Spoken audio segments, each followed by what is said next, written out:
This is a unique time in the life of the church between two popes. After Pope Francis has passed away, we're now in the 9 days of mourning for the loss of Pope Francis, but also in the time when the conclave will soon be starting to select a new pope for the church. And our gospel today gives us some important insights into the role of the pope. Jesus asked Simon Peter 3 times, "Do you love me?" And what this conveys to us is that before all else, Jesus wants a shepherd leading his church who has a real relationship of love with him. A shepherd who knows Jesus Christ and who wants to spend time with him and delights in spending time with him and is willing to sacrifice for him and wants to unite his life to the life of Jesus Christ. The most important thing that a pope can do is lead the flock into a relationship of love with Jesus Christ. And he cannot give what he doesn't have. If a pope doesn't love Jesus Christ himself, he can't spread that love to other people. And so, as Peter is asked this question 3 times, each time, Peter responds, "Yes, Lord, you know that I love you." And then Jesus gives him 3 commands. He says, "Feed my lambs, shepherd my sheep, and feed my sheep." So in this passage, Jesus in a particular way is appointing Peter, as the first pope and his successors, as the chief shepherd of the church. He gives him a unique command that he doesn't give to any of the other apostles, even though they're going to be shepherds as well. And Jesus Christ is ultimately the good shepherd, but his shepherd here on earth that he's going to appoint is going to be Peter and his successors. And so this is a unique commission that Jesus gives to Peter as the first pope. But when he uses the language of feed my sheep, feed my lambs, that imagery is deliberate.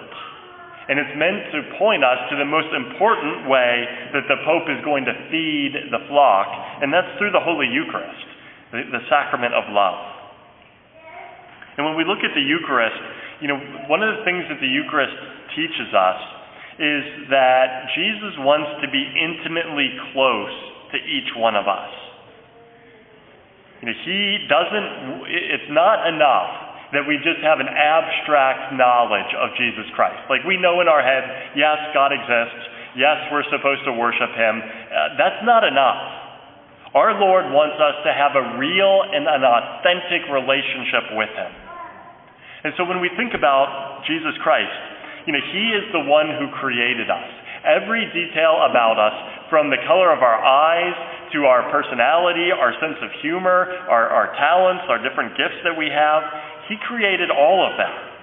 Every moment of our lives has been crafted by him. Every interaction that we have with other people, every bit of food that we eat is ultimately from God.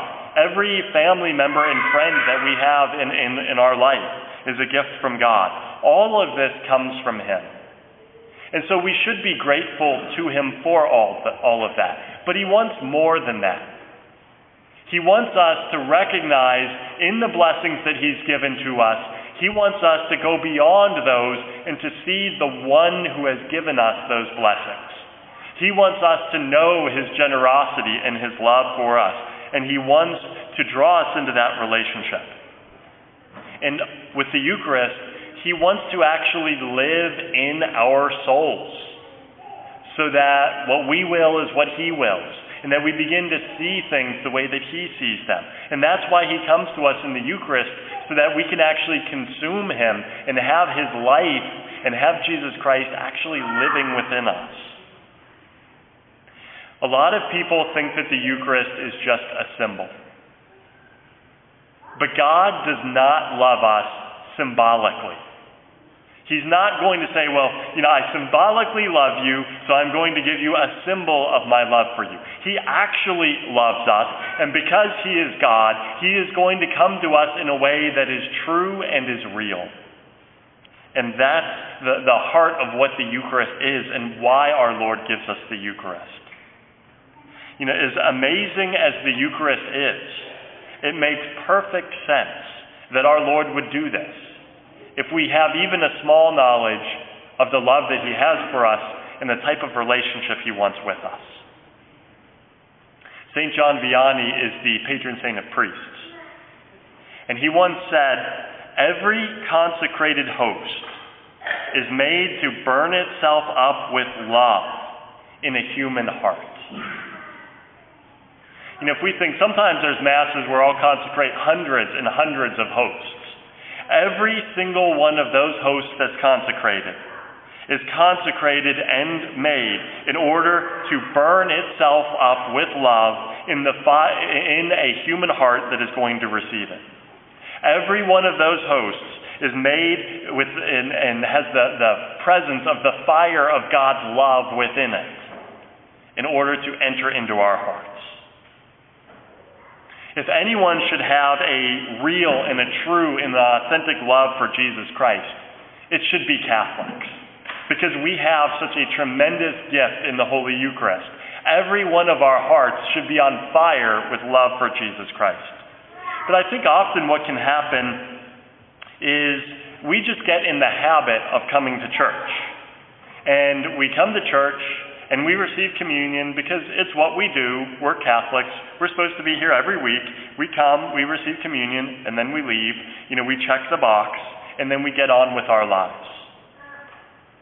But that is not the right disposition in our hearts for reception of Holy Communion. That is not what communion is intended for, and that is not what's going to bear fruit.